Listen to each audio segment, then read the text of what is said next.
Alright all, I want to welcome you guys back to some more of the Great Ace Attorney Chronicles. And it seems like with the way things are going, we may actually have to look out for our good friend Gina Lestrade with all this mess going on. So if anything else guys, I hope you all continue to enjoy watching. Let's see where this part takes us.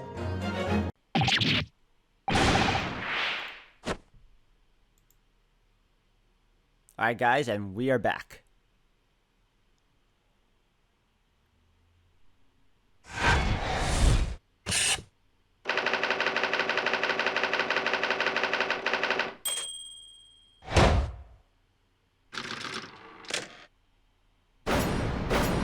Production complete. Elementary.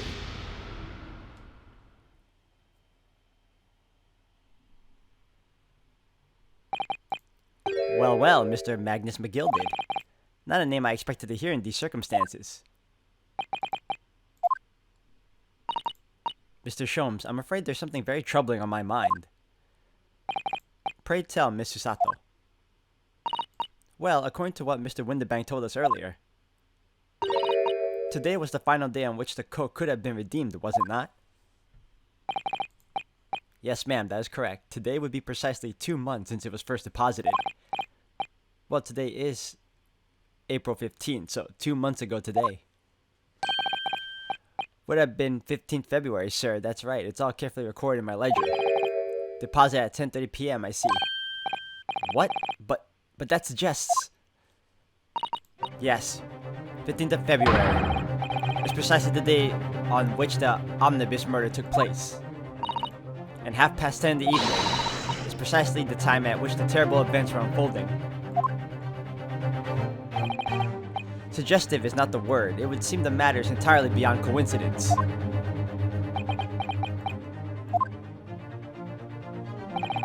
You are, of course, at liberty to make whatever outlandish deductions you choose. However... Whoa! I must insist you hand over the music box disc now. It would be a terrible shame for you to return to your native land in a box. What do I do? Do I want to hand it over to the guy with the gun in my head? Or do I want to like... Well, nah. We'll fight back. There are some things a man must protect at all costs. This may well be one of those things. Then again, it may not. Hold it! Mr. Windibank, this is my shop. I can't allow any harm to come to my customers. If that were to happen, I should have to take my own life. Oh, come on, guy. Not again. Mr. Windibank, no. Alright, that's enough. Yo, Gregson. Inspector Gregson. Inspector. That's right, Sunshine. The alarm was raised on one of our dedicated emergency lines. So we got here as fast as we could. Now, what's all this about, huh? Oh, praise be, you're here at last. I was moments away from forfeiting my own life in my very own establishment.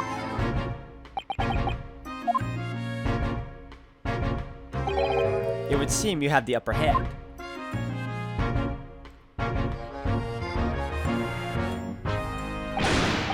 Right, you lot got some explaining to do. I don't appreciate being bothered with some petty argy-bargy. Petty? Mr. Windibank very nearly met with his end. Yeah, by his own gun as far as I can tell. Oh dear. And the whole of Britain could meet with its end if I don't get to the bottom of the case I'm supposed to be working on. What? What on earth is this case, Inspector? Spare no detail, Gregson. I might have said a little too much. No matter. It's nothing to do with you lot. Anyway, sir, you're gonna have to come with me down to the station. But of course, Inspector. Ah! He's getting away! Get after him, lads! What's the beat officer too?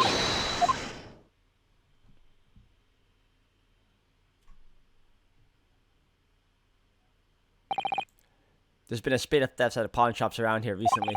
So we fitted emergency buttons underneath the counters for brokers to let us know when there's trouble. Oh, Inspector, I was very worried here for a while. Very worried indeed. Now then, Mr. Permanently in Mourning. Oh, yes? I'll be taking that whatever it is of McGilded's down to the yard, thank you very much. So hand it over. Oh, yes, of course. No, don't give it to him. It's mine. That is mine.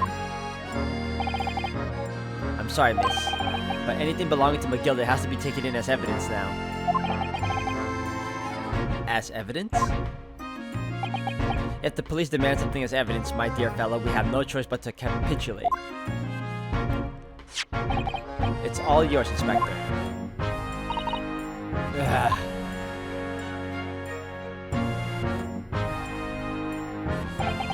And so, we handed Mr. McGilda's disc over to Inspector Gregson, and were summarily turfed out of the shop and onto the street.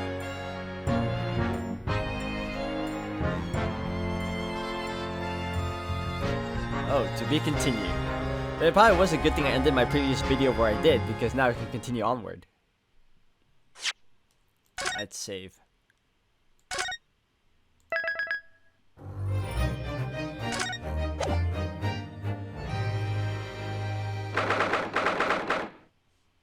April 15, Baker Street. See? That's why I hate grown-ups. All they do is feed you a pack of lies and take stuff away from you. Oh really, Miss Lestrade? Tell me, is that overcoat keeping you warm? What? Oh my, surely you were given that. Yeah, they let me keep it, after I looked daggers at him for long enough. He went through the pockets and then said, go on then, have at it before telling me to scarper. Always pays off giving people a look like you ate them. I can't help feeling that's gonna get you into serious trouble one day. What I really wanted was the nice shiny disc mine. The music box disc? But Mr. Winterbank said it was practically worthless. I think I'm gonna go and have another bash. Give him a long, hard stare. I think not, Miss Lestrade. We shan't enter Winterbanks again today. Why not? That's not fair. It can't be helped, I'm afraid. The police are investigating the scene now and taking a statement from Mr. Winterbank. But that disc's mine. I had the ticket for this coat and it was in the coat's pocket. And there should be something else and all. That's what that rotten cove said, ain't it? Yes, he did mention something about another article, didn't he? Well then, that's mine too, whatever it is. Now she's really pushing her luck. Miss Lestrade, I think it's time to admit defeat. You've had your haul for the day.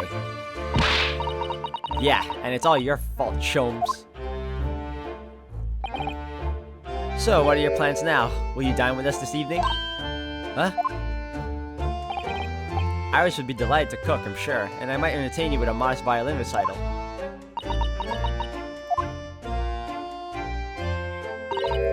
Nota. Oh. Why would I come around your place, huh? Have you lost your head or something?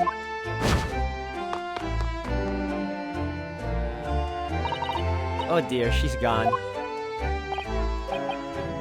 They haven't reviled on me quite unnecessarily, I might add. I can't help wondering if perhaps she might turn up anyway. Interesting. Once she's had a chance to calm down, I think there's a good chance she'll decide to come. Very well then. I'll inform Iris to set a place for our potential guests at the dinner table this evening. And one more thing. I should be glad of your company later too. Sorry? I believe I will have a rather splendid surprise to show you. Oh, how exciting! What is it? You shall have to wait and see, Miss Susato. Until later then. Alright, well I guess it's time for us to move to... when I see it, actually.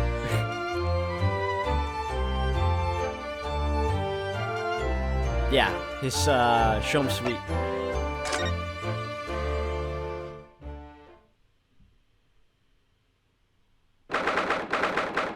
April 15, 3:46 p.m. Shome's Suite. Ah, Susie and Runo! Come in, come in! Good afternoon, Iris. Thank you so much for breakfast this morning. Oh, don't mention it. Goodness, look at the time already. Busy as always? I am. I'm preparing everything for dinner this evening. Already? You're obviously cooking something special, are you? Oh yes, after all, we have a special guest joining us. Guess who it is? Go on. You'll never guess. Look at those little eyes of hers shining. Oh dear, it is awkward when you already know the answer, isn't it? It's Ginny! Isn't that exciting? Oh, what a surprise! Yes, that's wonderful news! Wow, Iris seems overjoyed at the idea. I can't wait to learn some pickpocketing tips from a real professional. Oh yes, that does sound like fun. I'm not sure that's entirely appropriate. Are you, Mr. Naruhodo? By the way, Iris, what's Mr. Sholmes up to? Hurley? Oh, he's been like that ever since he got back. Hello, Mr. Sholmes. I beg that you won't speak to me. Sorry? I don't know who you are, but kindly take your leave. As you can see, I'm not here.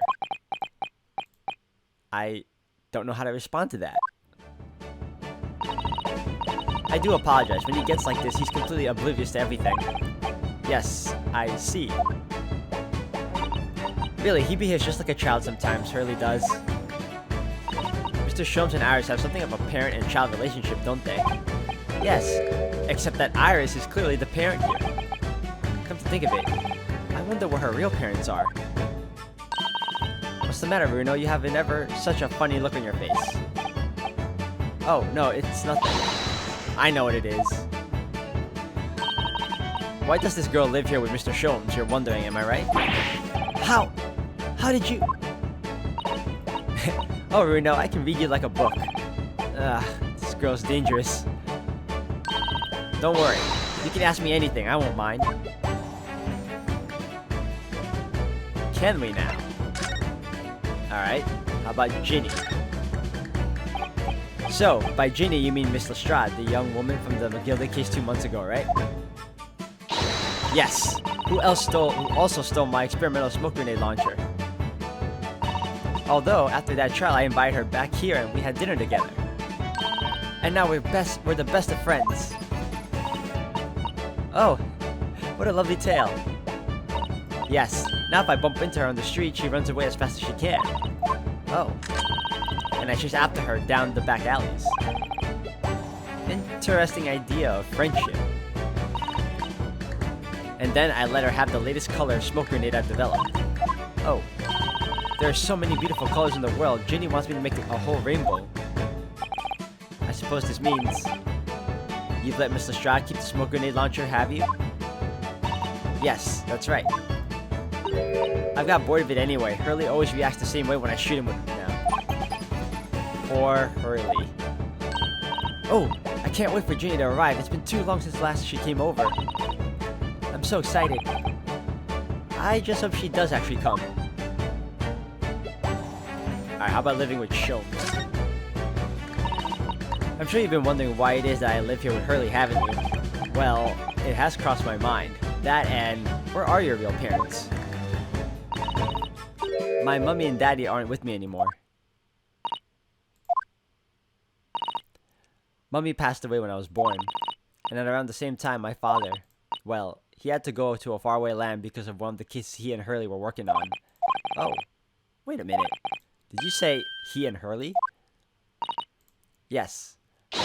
Daddy and Hurley were always solving mysterious cases together. She didn't mention that before. Ah, so she's the daughter of, the Watson of this series. Wilson. He wrote them all up in his diaries. That's what's in the metal chest over there. Really? He recorded them all? So, you mean it's true, Mr. Sholmes? Really did have a partner with whom he tackled some of his most taxing cases? Oh yes, I mean, it's always nice to have one, isn't it? So, Mr. Sholmes' partner was your father? Exactly. Hurley told me I wasn't allowed to look in the chest, but that only made me want to look even more, so I opened it up, and found your father's memoirs? Yes, so I asked Hurley, who wrote these? He nearly fell off his chair. But then he told me that's when I found out that the author of all those accounts was my father. So Iris' father was Mr. Sholmes' partner.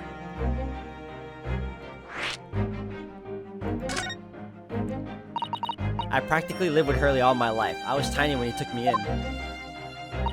So, it came as quite a shock when Hurley told me he wasn't really my daddy, I mean. It must have done. I wonder why Mr. Shumps chose to tell you, and at such a young age. Hurley says it's because he wouldn't have been able to hide it from me. Oh? Well, having lived with Hurley all these years, you might say that his ways have rubbed off on me. There are some things I can just see. Especially lies. I almost know when people are lying before they open their mouths sometimes. Right. Anyway, I was so fascinated when I read Daddy's diaries. That's what inspired me to write the adventures of Herlock Sholmes, actually. I'd always assumed Mr. Sholmes simply told you all those thrilling stories. Oh no, Hurley's hopeless like that. He forgets everything. As soon as he solved the case, it all but vanishes from his mind. Oh, I see. The other day, it was so embarrassing. As usual, he totally forgot about the case he just solved. So, the very next day, he gathered together all the people involved and proceeded to solve the case again. It was quite a shock for everyone. You can say that again. You share your father's surname, don't you, Iris? That's right. Wilson. Daddy is Dr. John H. Wilson. I learned from his diaries that he's a doctor of medicine, you see. That's what prompted me to study and study so that I can earn a doctorate as well. Iris's father went to some distant land and is a doctor by the name of John H. Wilson.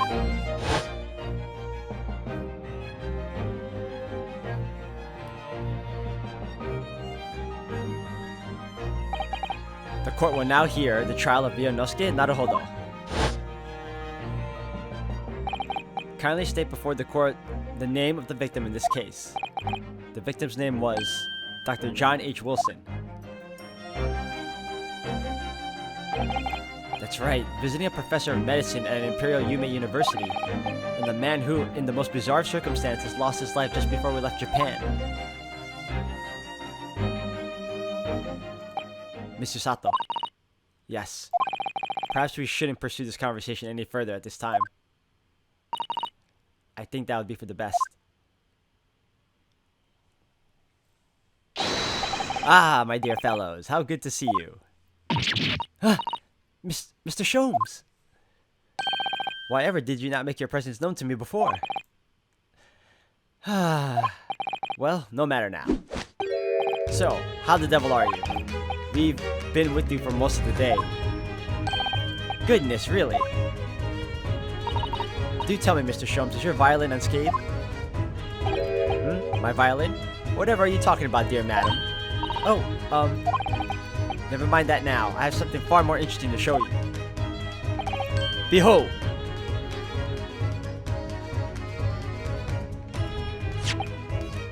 My dear fellows. Oh, another music box disc? No, not another disc, Mr. Sato. This is the one Gregson demanded we hand over as evidence, Mr. McGilden's disc. Oh my! Then what's it doing here? You know, at times, Mr. Naruhodo, I think that, though I have an undeniable turn for detection, I may well be even more adept at larceny. Ooh, that would be wonderfully exciting. I'd be your pickpocketing assistant. And Runo could be our go-to lawyer if we ever got caught. Right.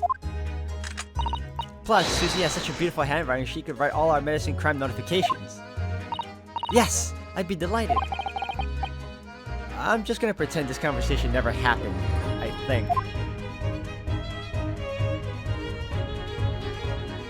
Alright, let's converse with you, Sholmes. The music box disc. I don't understand. How did that disc come to be in your possession? I thought Inspector Gregson took it back to Scotland Yard. Quite correct. And that sort of uncompromising attitude is precisely why I always carry some of this. That's a bar of caramel, Mr. Sholmes. Your one and only friend in times of loneliness, if I'm not mistaken. If you will humor me, my dear fellows, cast your minds back to when the good detective confiscated the disc. I'll be taking that whatever it is of McGilden's down to the yard, thank you very much. So hand it over. Oh, yes, of course. If the police demand something as evidence, my dear fellow, we have no choice but to capitulate. It's all yours, Inspector. For the briefest of moments, I had the disc in my hand, did I not? Yes, you did. but I still don't understand. It was at precisely that moment that I had summoned my one and only friend into action. I pressed the disc into a pair of bars. Like this. That's amazing. The disc and all of the musical protrusions have made an image in the caramel. Indeed, this caramel is quite exceptional. I developed it myself, you know. Suitably soft for making impressions but resistant to melting. The result of precisely controlled solution. How extraordinary! Carrying a pair of these on one's person frequently proves very useful indeed. Take a house key, for example. A simple press and its unique form is duplicated. I can enter anyone's property at will, and never without a high sucrose nourishment. Yeesh. It sounds illegal. From the image, I was able to create this. I confess I was most curious to know what manner of music would issue from the disc when played. Alright, then what about the music on the disc? Do tell us then, Mr. Sholmes. What music does the disc play? Well, unfortunately, I have no idea. No idea? None whatsoever. Are you familiar with the workings of a music box, my dear fellows? No, I'm afraid not. Goodness, you don't know, Bruno?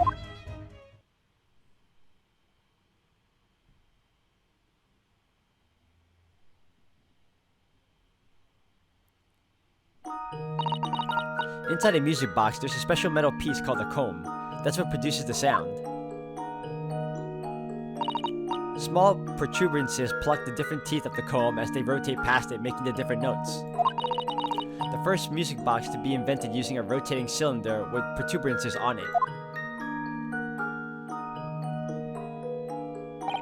But over time, a new type of player was produced, which uses discs such as these. With that development, the popularity of music boxes spread far and wide, all around the globe.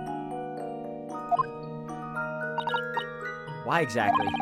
Because the discs are easy to produce, and can be interchanged to facilitate the playing of different tunes. There are a great many firms in Europe now manufacturing music boxes as a result. It is wonderful to be able to enjoy music even when no performer is present. But it is the very success of the invention that means we are now presented with an insurmountable problem. What do you mean? As you may imagine, the construction of one's firm music box does not match that of another.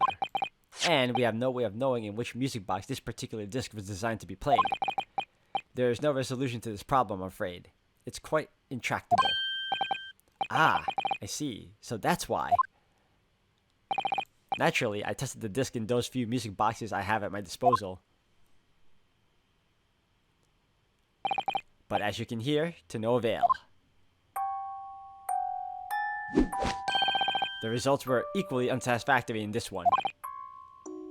So, I am presently engaged in acquiring an example of all the music boxes ever made in Europe. Every single one? That's early for you, always taking things too far. But, my dear girl, an unsolved riddle is quite repugnant to my constitution. But surely all the different types in Europe will amount to a huge volume of music boxes, won't it?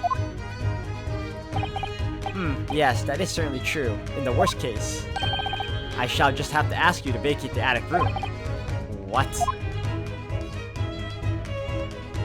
Alright, what about Magnus McGilded? Magnus McGilded, not a name I expected to hear again so soon. Yes, it's only been 2 months since that grisly case.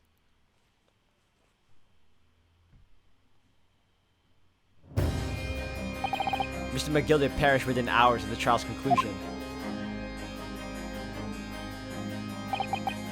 Was it the curse of the Reaper? No one knows, still now. The omnibus was reduced to a pile of ash, not a shred of evidence remained. And with the man's death, the truth about the murder in which he was so intimately involved was buried.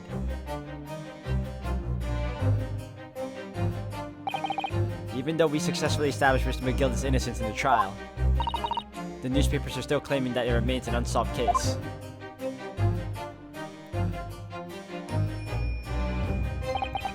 The murder of the brickmaster and Mr. Thrice-Fired Mason.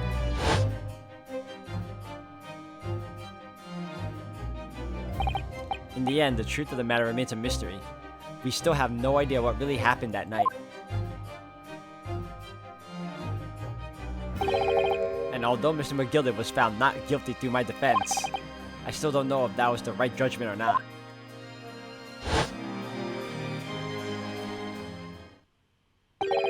It would appear the case is not yet closed.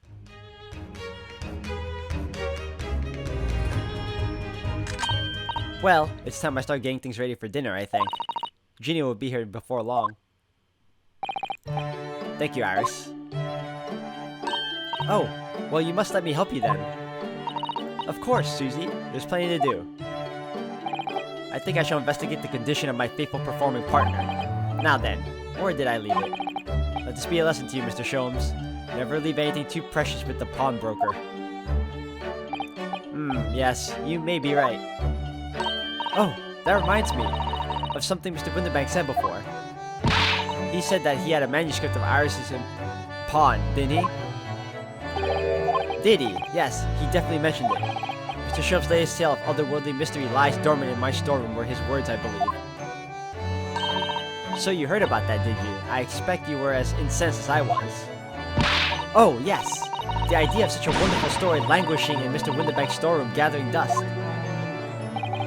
My dear madam, I'm quite sure I told you already. The pawnbroker's storeroom is the safest place for it, more secure than a bank's vault. And what about your Stradivarius, Hurley? Was that safe and secure? Well, there may be the occasional mix-up, caused by a certain impetuous someone not too far from me now. Do you have any idea how long it took me to write that Baskerville story, Hurley? Oh, it sounds so exciting. The Hound of the Baskervilles. I should love to read it.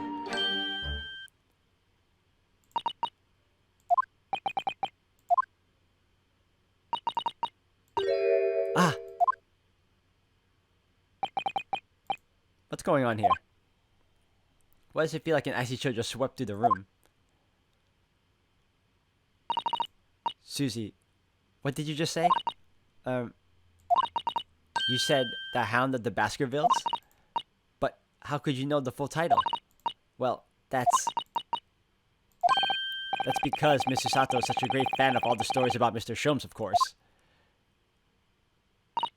But Runo, The Hound of Baskervilles has never been published.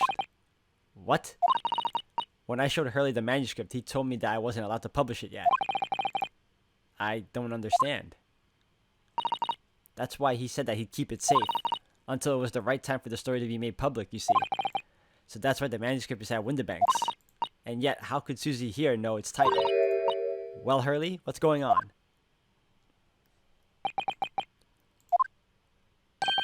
Ah, what is it, Mr. Sholmes? It would appear our guest has arrived. Miss Lestrade? This was a bad idea. I knew I weren't welcome. I'm going. No, wait! Miss Lestrade!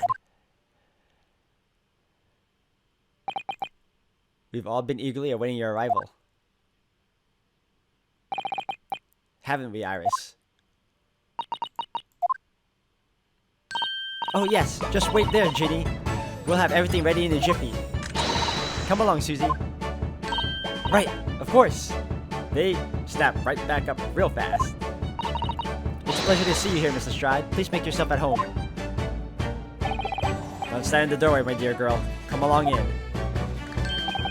What say you to some Mendelssohn? I won't take no for an answer. Meddlesome it is, then.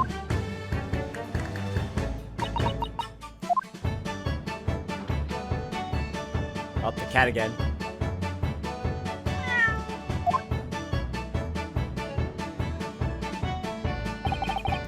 That evening, Iris prepared us all a meal that was even more delicious than usual. Mr. Sholmes' violin performance was in no way meddlesome. And Gina, as we came to call her, taught us all how to steal things from one another without being noticed. Yay! Everyone thoroughly enjoyed themselves well into the night.